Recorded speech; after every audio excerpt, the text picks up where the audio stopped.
మనం ఇప్పుడు చూస్తున్న ట్రెండ్ ప్రకారం ఎక్కువ మంది వండుకుంటున్నా కూడా ఇళ్లల్లో వంటలు చేసుకుంటున్నా కూడా బయట దాబాలల్లో హోటల్స్లో ఎక్కువ తినడానికి ఇంట్రెస్ట్ చూపిస్తున్నారనమాట. ఎందుకంటే ఆ టేస్ట్, ఆ వెరైటీ, ఆ మసాలాస్కు ఉండే అట్రాక్షన్ ఏమో మరి.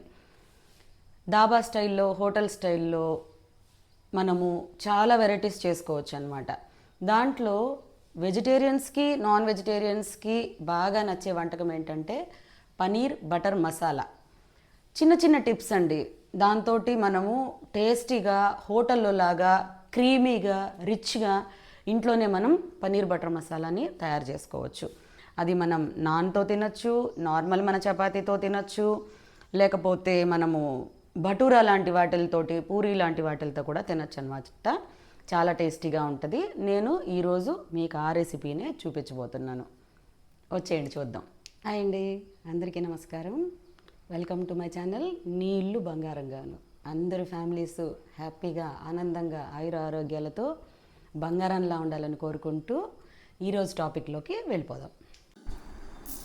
ఒక కడాయి తీసుకొని దానిలో ఒక 2 పెద్ద ఉల్లిపాయలని పెద్ద పీసెస్గా కట్ చేసి కడాయిలో ఆయిల్ వేసుకొని ఆ ఉల్లిపాయలని కొంచెం బాగా మెత్తబడి కొద్దిగా కలర్ మారే వరకు వేపుకోవాలండి. అది పక్కన ఆరబెట్టుకోవాలి. దాంట్లోని ఒక చిన్నవైతే 3, పెద్దదైతే 2 టమాటాలు తీసుకొని వాటిని కూడా కొంచెం పెద్ద ముక్కలుగా కట్ చేసుకొని అవి బాగా మగ్గి కొంచెం కలర్ మారేంత వరకు, రోస్ట్ అయ్యేంత వరకు ఉంచుకొని వాటిని ఒక ప్లేట్లో పక్కకు తీసుకొని చల్లారనివ్వాలండి. బాగా చల్లారిపోవాలి. అదే కడాయిలో కొంచెం నూనె వేసుకొని మనం పనీర్ ఉంటుంది కదా, పనీర్ని చిన్న చిన్న ముక్కలుగా కట్ చేసుకొని కొంచెం దోరగా వేయించుకొని ఒక ప్లేట్లో మనం దీన్ని కూడా పక్కకు తీసుకెట్టుకోవాలండి. ఇప్పుడు మనం ఒక బౌల్లో, చిన్న బౌల్లో వేడి నీళ్ళు తీసుకొని దాన్ని బాగా కాచి దాంట్లో ఒక 10 నుంచి 15 వరకు జీడిపప్పులు తీసుకొని ఆ వేడి నీళ్ళల్లో వేసి మనం నానబెట్టి ఉంచుకోవాలి. ఇప్పుడు మనం ఫస్ట్ ఉల్లిపాయలని మగ్గించుకున్నాం కదా, దాన్ని మిక్సీ చేసుకొని బాగా గ్రైండ్ చేసుకొని పేస్ట్ లాగా తయారు చేసుకోవాలి. మనం పనీర్ వేయించుకున్న తర్వాత మిగిలిన నూనె ఉంటుంది కదా, దానిలో ఈ ఉల్లిపాయ పేస్ట్ని వేసి దోరగా వేగనివ్వాలి. దాంట్లోనే అల్లం వెల్లుల్లి పేస్ట్ ఒక 2 లేక 3 టీ స్పూన్లు వేసి దాన్ని కూడా బాగా నూనె తేలేంత వరకు బాగా వేపుకోవాలి. ఈ మిశ్రమంలోనే మనం టమోటా వేయించి పెట్టుకున్నాం కదా, అది చల్లారింది కదా, ఆ టమోటాను కూడా మిక్సీ చేసుకొని బాగా పేస్ట్ చేసి ఈ ఉల్లిపాయలు, అల్లం వెల్లుల్లి మిశ్రమంలో వేసి బాగా మళ్ళీ నూనె తేలేంత వరకు మళ్ళా బాగా వేపుకోవాలండి. దీనిలో మనము మసాలా దినుసులన్నీ వేసుకోవాలి.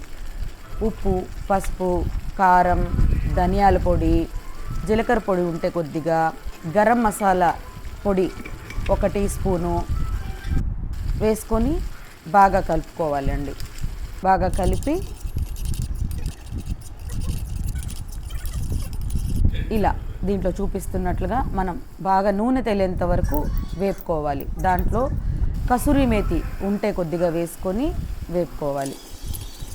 దీంట్లో నేను ఇప్పుడు 4 టేబుల్ స్పూన్స్ బటర్ వేసానండి. అంటే వెన్న అన్నమాట, మేము ఇంట్లో తయారు చేసుకున్న వెన్నే.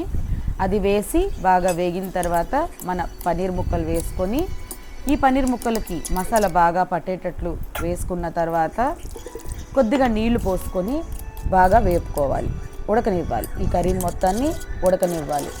లాస్ట్గా ఏం చేయాలంటే మనము జీడిపప్పుని నానబెట్టి ఉంచుకున్నాం కదా, దాన్ని బాగా మెత్తగా మిక్సీ పట్టుకొని గ్రైండ్ చేసుకొని పేస్ట్ లాగా చేసి ఈ కర్రీలో వేసిన తర్వాత మళ్ళీ తగ్గించి సిమ్లో బాగా ఇలా మరిగి నూనె తేలేంత వరకు ఉంచామంటే మనం ఏదైతే అనుకున్నామో ఆ paneer butter masala ready. Paneer butter masala recipe చూసాం కదండి, ఎలా చేసుకోవాలో నేను బాగానే చెప్పాను అనుకుంటున్నాను.